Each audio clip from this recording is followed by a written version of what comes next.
known my best mate for coming on 25 years. In The Death of England, the life of a working-class family is on display. Let's put it this way.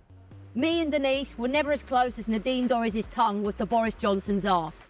Michael and Delroy are friends and brothers, divided by politics. After the funeral, when he proceeded to dig me and everyone else he loved well and truly up. Papa Essiedu is the rising star who plays Delroy, a black working-class conservative voter who supported Brexit. He's a proud Brit. He believes that he has all the rights that should be assigned to someone who is British, and he should be treated just the same as anybody else in this country. But in terms of what actually happens to him over the course of the play, that very quickly gets challenged. Delroy is a grandchild of the Windrush, but 2 generations on, his assimilation is incomplete, and the play looks at why. With a script that references contemporary events in race relations, from the Black Lives Matter protests Revolution! To the rise of Kamala Harris.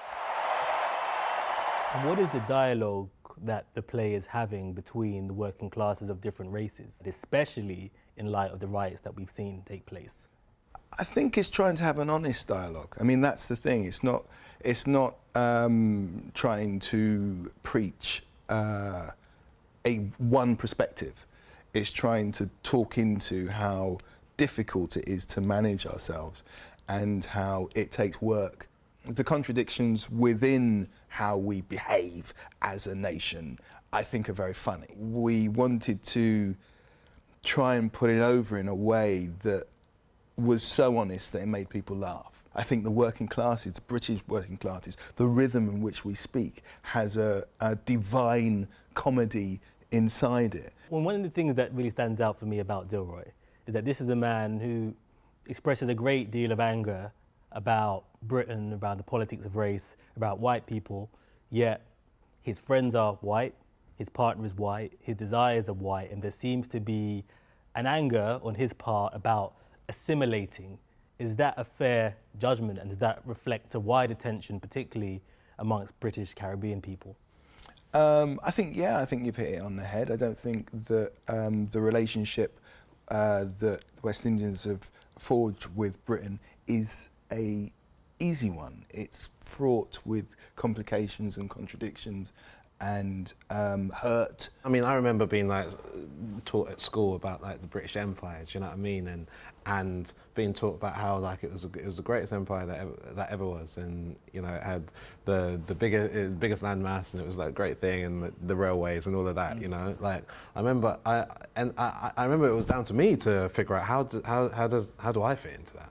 Do you know what I mean? How does that speak to the fact that I'm here? So can I pick up on that point, actually? Just I'll pass it back to you. It's just that my son, and he's now 22, so this was when he was 15, 16, came home from school one day, and he said that he was asked to write down the positive aspects of slavery.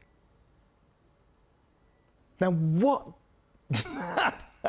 I'm on television, so I can't say how vexed I was. I kind of get hot because, of course, we're still living in it. Of course, we're still having to work out how to stay sane in an environment that doesn't actually understand that tolerating us isn't good enough.